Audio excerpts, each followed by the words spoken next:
Hi, I'm Ed. Hi, I'm Shad. Hi. And we're here to talk to you about the future of news. And we titled this The Survival of the Filter. Dun dun dun.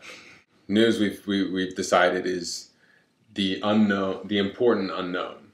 Yeah, it's this idea that there's information that people want to know that exists and represents a reality that is beyond the scope of what they interact with on a day-to-day basis.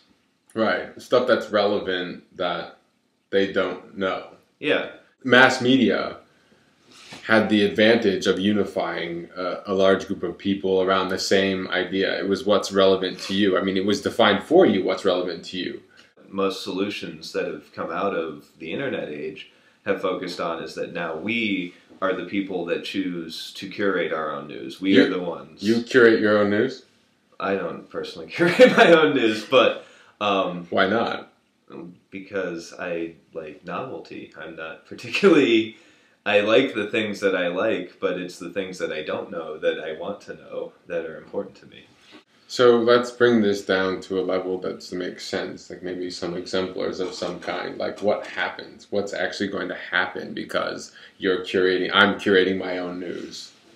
People begin to only focus on one side of issues and lose a sense of what the counter arguments are, or begin to disregard them, and less of this kind of connecting with other human beings, which once again limits the amount of novelty and then serendipity that you can introduce into your existence.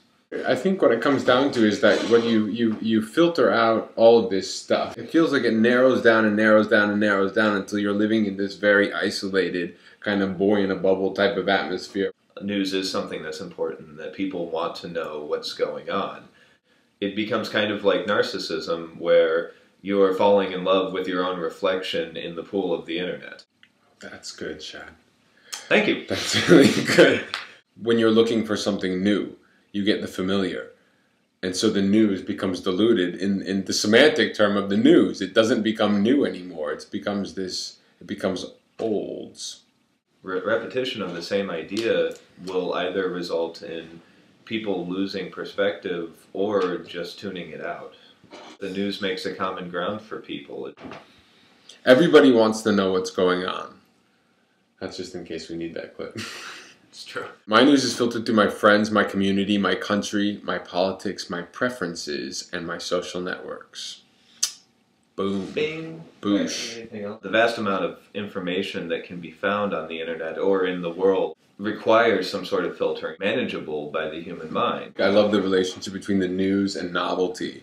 The question is, how do you preserve that novelty? How do you preserve the serendipity of finding out something that you didn't know is relevant to you? The important unknown. Well, survival of the filter, dun dun dun, playing off of Darwin's survival of the fittest. Without the news, without knowing what's going on in the world, you will fail to adapt to the world. And you will fail as a human being. You'll fail as a human being. You will fail as a human being, apparently. So we're going to design to fix that, and for that we think that we should come to Dublin, because we think we can fix that. We can try to fix that. We can design to try and fix that.